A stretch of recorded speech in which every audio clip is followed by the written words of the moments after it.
북코스모스가 읽어보고 추천하는 이달의 책. 스포트라이트, 마이클 거베이스 외지음, 흐름 출판. 타인의 시선을 극복한 베토벤. 많은 사람들이 베토벤을 신이 선택한 존재로 여겼다. 베토벤은 전통을 거부하고 자신만의 길을 개척한 천재였다. 하지만 그런 베토벤조차도 다른 사람들의 시선을 두려워한 시간이 있었다. 그것도 3년이라는 긴 시간 동안. 그는 경력이 정점에 오른 순간 사람들 앞에서 호련히 사라졌다. 비밀이 밝혀지면 모든 것이 무너질 거라고 믿었기 때문이다. 베토벤은 자신의 불우한 운명과 불공정한 세상에 맞서 싸운 예술가였지만 이 한마디를 입 밖에 내는 것만큼은 두려워했다. 나는 귀가 들리지 않는다. 베토벤은 자신의 청각장애를 숨기기 위해 마치 뭔가를 골똘히 생각하다 듣지 못한 것처럼 행동했다. 베토벤은 청력 상실이 자신의 피아노 연주 능력에 미칠 영향에 대해 깊이 우려했다. 하지만 그에 못지않게 대중의 시선을 두려워했다. 그가 두려워한 것은 단순히 비판만이 아니었다. 만약 그의 장애가 알려진다면 귀족들의 후원이 끊기고 음악가로서의 생명이 끝날지도 몰랐다. 하지만 그보다 더 큰 두려움은 자신의 정체성이 무너지는 것이었다. 베토벤이 자신에 대해 가지고 있던 정체성은 확고했다. 타인의 인정과 찬사가 그 기반이었다. 그는 우리들 대다수가 그러하듯 자신을 되돌아보며 바꾸기보다는 세상을 자신이 보고 싶은 대로 바꾸려 했다. 베토벤은 사람들의 말을 제대로 듣지 못하면서도 다시 말해달라고 부탁하기보다 괴팍한 성격을 연기하며 세상과 단절했다. 결국 베토벤은 자신의 비밀을 지키기 위해 엄청난 대가를 치렀고 심각한 우울 속에서 자살까지 고민했다. 베토벤은 어린 시절부터 자신이 사랑받을 수 있는 이유는 그의 존재 자체가 아니라 무엇을 이루어내느냐에 달려있다는 것을 깨달았다. 무대 위에서 쏟아지는 스포트라이트는 그에게 단순한 조명이 아니라 존재의 이유와도 같았다. 그런 베토벤에게 타인의 의견이 침범할 수 없고 후원자인 귀족들의 영향력조차 미치지 못하는 곳이 하나 있었다. 바로 그의 내면이었다. 베토벤은 음악에 완전히 몰입해 주변을 잊고 자신을 의식하지 않은 채 오롯이 자신의 세계로 사라지는 능력을 키웠다. 마침내 베토벤은 자신의 청각장애를 더 이상 숨길 수 없는 지경에 이르렀다.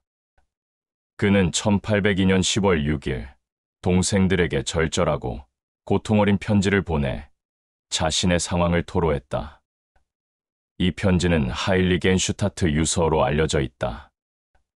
오, 나를 악의적이고 고집스러우며 인간을 혐오하는 사람으로 생각하는 사람들이여. 당신들은 나를 오해하고 있다. 나를 그렇게 보이게 만드는 비밀스러운 이유를 당신들은 알지 못한다. 사람들이 있는 곳으로 가고 싶지만 그럴 때면 공포가 나를 엄습한다. 내 상태가 드러날까봐 두려운 것이다. 누군가가 멀리서 들려오는 플루트 소리를 듣고 감탄하는데 나는 아무것도 들을 수 없을 때 절망에 빠졌다. 그런 상황이 조금만 더 계속되었더라면 나는 스스로 내 생을 끝냈을 것이다.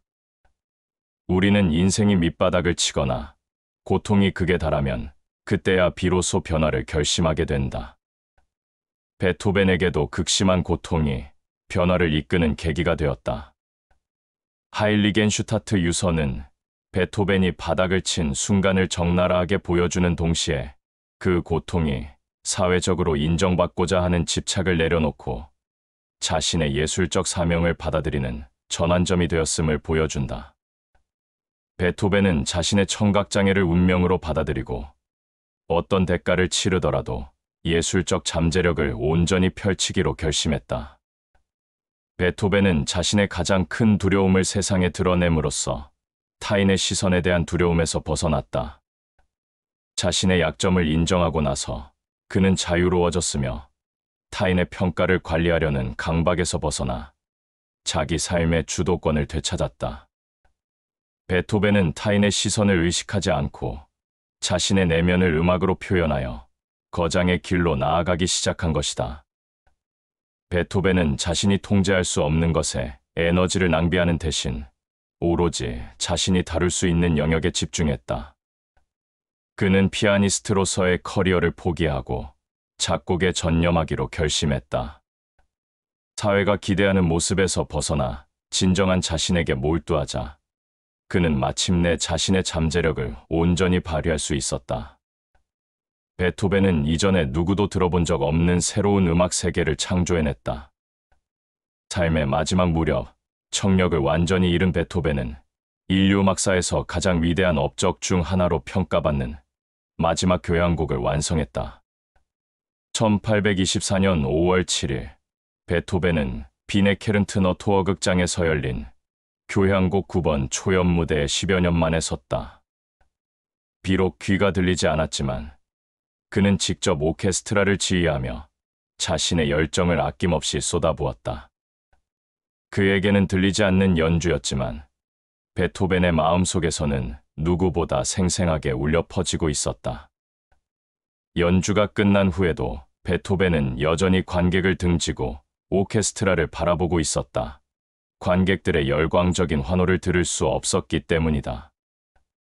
콘트랄토 가수가 다가와 그의 팔을 살며시 두드렸고 베토벤이 돌아섰을 때 그는 환호하는 관중과 하늘 높이 흔들리는 손수건과 모자를 보았다. 비록 소리는 들리지 않았지만 그의 음악은 그 누구보다 강렬하게 세상을 울리고 있었다. 우리는 종종 타인의 시선과 평가를 통제하려고 애쓴다. 그러나 아이러니하게도 인정받고 싶은 욕망에 집착할수록 정작 자신의 삶에 대한 주도권은 잃어버리게 된다. 노자는 이렇게 말했다. 남들이 나를 어떻게 생각하는지 신경 쓰는 순간 그들의 포로가 되고 만다. 이제 스스로에게 물어보자. 내가 언제나 100% 통제할 수 있는 것은 무엇인가? 그리고 내 힘으로 어쩔 수 없는 것은 무엇인가? 삶의 주도권을 되찾고 싶다면 통제할 수 있는 일에 집중하라. 그것이 진정한 자유로 가는 첫걸음이다. 스포트라이트, 마이클 거베이스 외지음, 흐름 출판